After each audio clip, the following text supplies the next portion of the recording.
If you see human trafficking, alert the police or a human trafficking hotline about the situation. One such hotline is the National Human Trafficking Hotline, or NHTH, an organization that works closely with service providers, law enforcement, and other professionals in each state. When it comes to Ohio, the NHTH responds to human trafficking cases and forwards the information to agencies that can help the victims escape their situation. Therefore, the more that Ohioans contact the hotline, the more opportunities there are to help human trafficking victims and survivors. Since 2007, Ohio has produced 10,301 total NHTH contacts. These contacts correlated to 2,813 total cases over 13 years. Hi everyone, I'm Matt from Tactics, and today I'm going to talk about the reporting rate of human trafficking in Ohio. Before we get started though, make sure you subscribe to our YouTube channel by clicking the button below. While you're down there, hit that alert bell icon next to it as well, so when we post new helpful content, you get notified.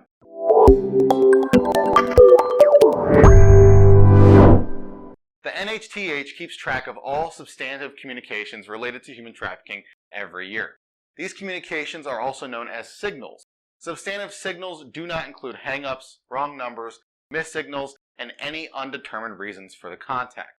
Substantive communications include phone calls, SMS, web chats, direct communication with hotline staff on the website's online chat feature, online tip reports, and email.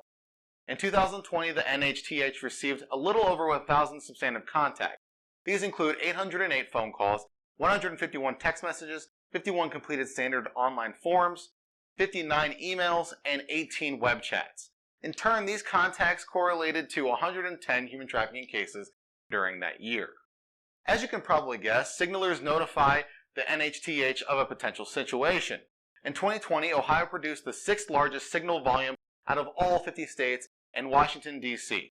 This is good news though, because law enforcement has a better chance of catching criminals with these tips. The NHTH classified the 2020 signalers into over 20 different groups and ranked them based on the number of signals produced by the categories. Victims of trafficking produced 370 signals, or 34% of signals. Community members produced 184 signals, or 17% of signals. Non-government organizations produced 118 signals, or 11% of signals. The other 17 groups produced less than 10% of signals each. As a citizen, one of the best things you can do is to call in suspicious situations. Even if you might be wrong, you could help save a life. The more tips given to the National Human Trafficking Hotline and the police, the more chances victims have of returning to their families. If you see something, say something. That's the biggest takeaway of this entire video. If you'd like to learn more about the human trafficking situation in Ohio and human trafficking awareness training, reach out to Tactics. And you already made it this far into the video, so you might as well like it, share it, and comment below. Well, what are you waiting for? Subscribe to our YouTube channel.